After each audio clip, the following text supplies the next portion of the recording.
In this segment, Steffi Miller and her guests talk about Harris's entry into the race and how it has radically altered this election. How united are Democrats behind her candidacy? Here's Stephanie. As I prepared, I said, what is the crime?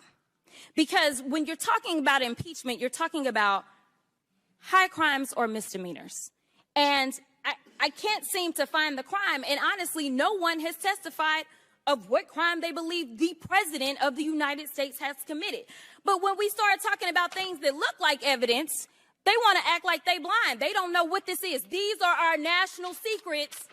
Looks like in the to me.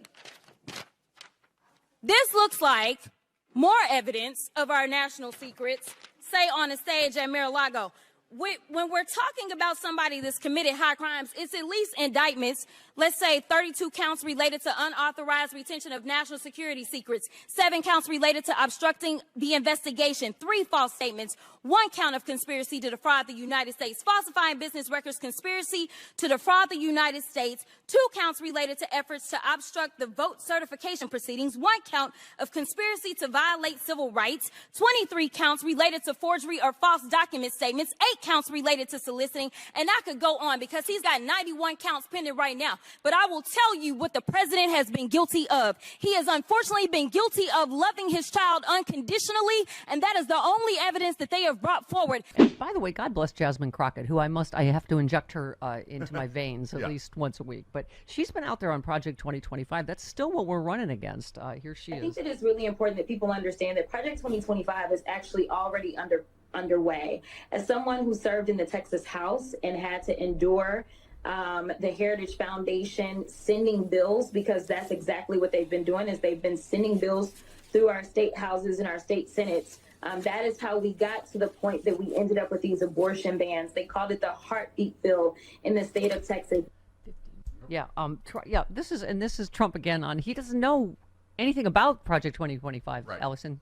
Nobody doesn't like it. On the right, severe right. Somebody came up with this Project 25, and I don't even know. 2025. I mean, some of them I know who they are, but they're very, very conservative, just like you have. They're sort of the opposite of the radical left, okay? You have the radical left, and you have the radical right, and they come up with this, I don't know what the hell it is, it's Project 25. He's involved in Project, and then they read some of the things, and they are extreme. I mean, they're seriously extreme. Yeah.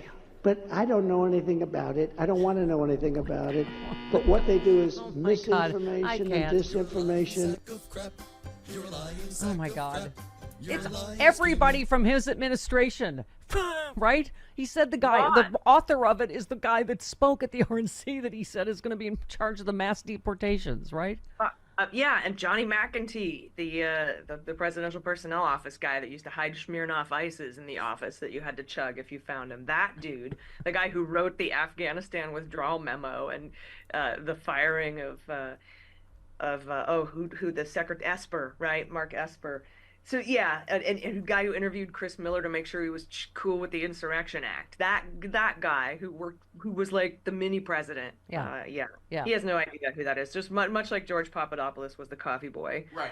Allison, all of it, his face, his voice, just the thought of being done, having him in our face every day seems right to be, kind of a magical thought. That's what, and he sounds like an old broken down version of himself. He's trying to gin up that same 2016, I'm with Bernie rigged primary. Democrat Party boss. Why must you inflict him on me when I don't even ask for him? Right, but you know what I mean? It does. It feels like a retread that's not going to work this time. Like we have coalesced in record fashion around Kamala Harris. Yeah, and I think that's probably why Russia and the American oligarchs wanted to bring J.D. Vance in, because he's so young. He's like the new young Trumpism, right? Now he just makes Trump look older. Yeah, and dumber, which is not hard to do. Yeah. I mean, we were talking about, that obviously the reporting was that the president was showed data that looked like that his path was gone in November, that he's been looking at obviously internal campaign polling and all that. This poll everybody was talking about, I'm sure,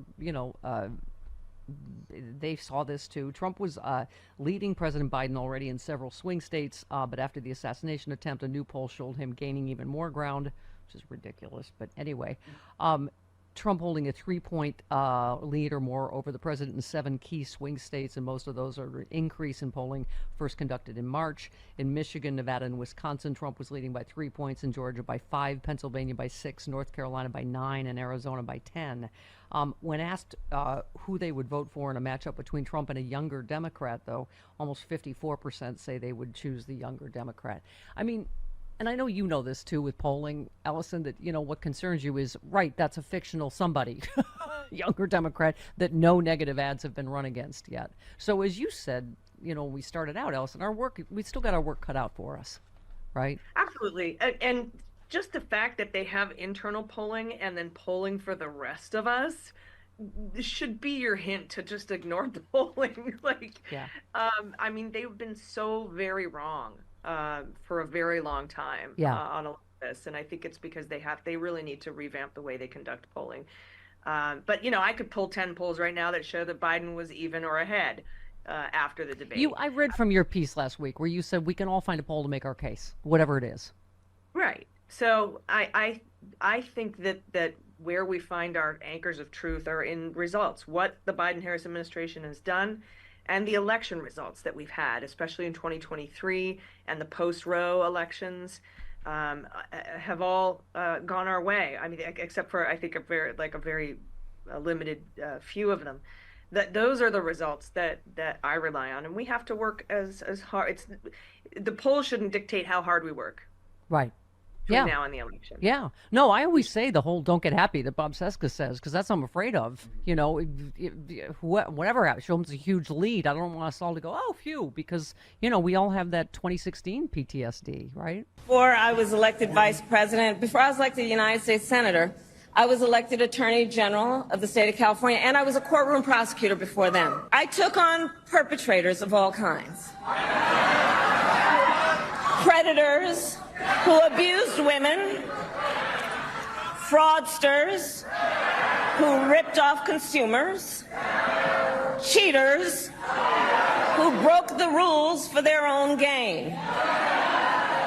So hear me when I say, I know Donald Trump's type. And in this campaign, I promise you, I will proudly put my record against his any day of the week. There's the attack. What's the retort? Well, I think it's disgusting, and I get a kick out of one thing. They say, sir, be nice. You just got hit with a bullet. Maybe he's changed. Be nice. And I'd love to be nice, but I'm dealing against real garbage. When you hear that, they've weaponized the justice system against me. They've indicted me 4 times. They've pushed other lawsuits onto me. It's never happened in this country. This is like a third world country, what they've done, a banana republic.